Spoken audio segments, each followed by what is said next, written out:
ನಮಸ್ತೆ.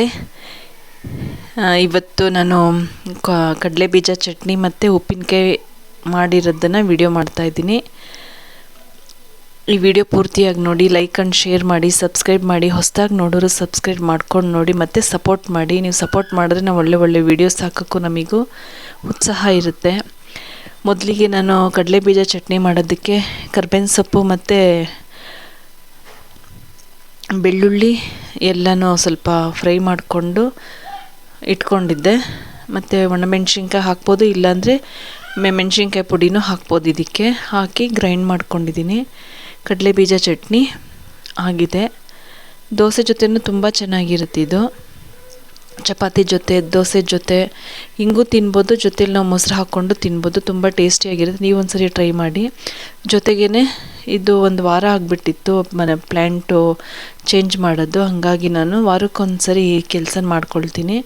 ಪಾಟಲ್ಲಿದ್ದದ್ದನ್ನೆಲ್ಲ ತೆಗೆದು ನೀರು ಚೇಂಜ್ ಮಾಡಿ ಅದನ್ನೆಲ್ಲ ಕ್ಲೀನಾಗಿ, ಇಲ್ಲಾಂದರೆ ಪಾಚಿ ಥರ ಇರುತ್ತಲ್ಲ, ಹಾಗಾಗಿ ನಾನು ಅದನ್ನೆಲ್ಲ ವಾಶ್ ಮಾಡಿ ಈ ರೀತಿ ಟೇಪ್ ಕಟ್ಕೊಂಡು ಈ ರೀತಿ ಟೇಪ್ ಹಾಕ್ಕೊಳ್ತೀನಿ. ಮತ್ತು ಮನಿ ಪ್ಲ್ಯಾಂಟ್ ಇರುತ್ತಲ್ಲ, ಅದು ವಾಶ್ ಮಾಡಿ ನೀಟಾಗಿ ಅದರೊಳಗಡೆ ಹಾಕ್ತೀನಿ. ತುಂಬ ಚೆನ್ನಾಗಿರುತ್ತೆ ಮತ್ತು ನೀಟಾಗೂ ಕಾಣಿಸುತ್ತೆ.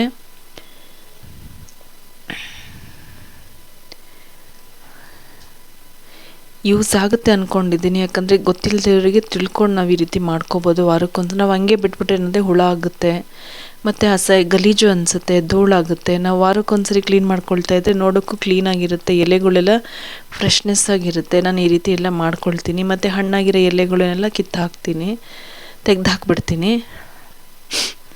ಈಗ ಪಾಟು ರೆಡಿ ಆಯಿತು. ಈ ರೀತಿ ನೀಟಾಗಿ ಕಾಣಿಸುತ್ತೆ. ವಾರಕ್ಕೊಂದ್ಸರಿ ಕ್ಲೀನಾಗಿ ಮಾಡಿಕೊಂಡ್ರೆ ಈ ರೀತಿ ಕ್ಲೀನಾಗಿರುತ್ತೆ.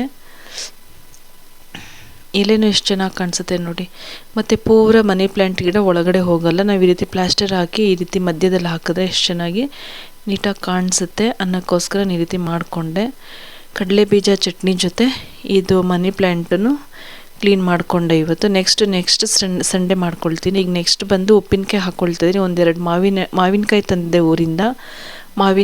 ಎರಡು ಮಾವಿನಕಾಯಿನ ನೀಟಾಗಿ ತೊಳೆದು ಒರೆಸು ಕಟ್ ಮಾಡಿ ಇಟ್ಕೊಳ್ತೀನಿ. ಕಟ್ ಮಾಡಿ ಇಟ್ಕೊಂಡು ಈ ರೀತಿ ಸಣ್ಣದಾಗಿ ಕಟ್ ಮಾಡ್ಕೊಂಡಿದ್ದೀನಿ.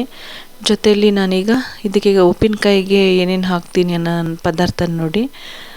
ಉಪ್ಪಿನಕಾಯಿಗೆ ಸ್ವಲ್ಪ ಇತ್ತು 2 ಮಾವಿನಕಾಯಿ. ಹಂಗಾಗಿ ನಾನು 1 ಸ್ಪೂನು ಮೆಂತ್ಯ, 2 ಸ್ಪೂನು ಸಾಸಿವೆ ಹಾಕ್ಕೊಂಡೆ. ಮತ್ತು ಸ್ವಲ್ಪ ಖಾರ ನಮಗೆ ಎಷ್ಟು ಬೇಕಷ್ಟು ಮೆಣಸಿನ್ಕಾಯಿನ ಹಾಗೆ ಅದರಲ್ಲೇ ಹಾಕಿ ಹುರ್ಕೊಂಡು ಮತ್ತು ನಾನು ಗ್ರೈಂಡ್ ಮಾಡಿಕೊಂಡೆ. ಈ ರೀತಿ ಸಾಕು.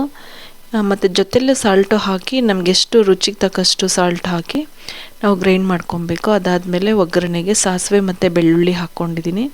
ತುಂಬ ಟೇಸ್ಟಿಯಾಗಿರುತ್ತೆ ಸಾಸಿವೆ ಬೆಳ್ಳುಳ್ಳಿ. ಅದು ಹಾಕಿದ ನಂತರ ಇದು ನಾವು ಆಡಿಸ್ಕೊಂಡಿರ್ತೀವಲ್ಲ ಖಾರ, ಮೆಣಸಿನ್ಕಾಯಿ ಮತ್ತು ಸಾಸಿವೆ, ಮೆಂತ್ಯ ಇದನ್ನು ಹಾಕಿ ಅದಕ್ಕೆ ಮಿಕ್ಸ್ ಮಾಡಿ ಅದು ತಣ್ಣಗಾದ್ಮೇಲೆ ನಾವು ಕಟ್ ಮಾಡ್ಕೊಂಡಿರೋ ಉಪ್ಪಿನಕಾಯಿನ ಇದಾಕಿ ಚೆನ್ನಾಗಿ ಕಲಸಿ ಒಂದು ಬಾಕ್ಸಲ್ಲಿ ಎತ್ತಿಟ್ಕೊಂಡ್ಬಿಡ್ಬೇಕು. ತುಂಬ ಚೆನ್ನಾಗಿರುತ್ತೆ.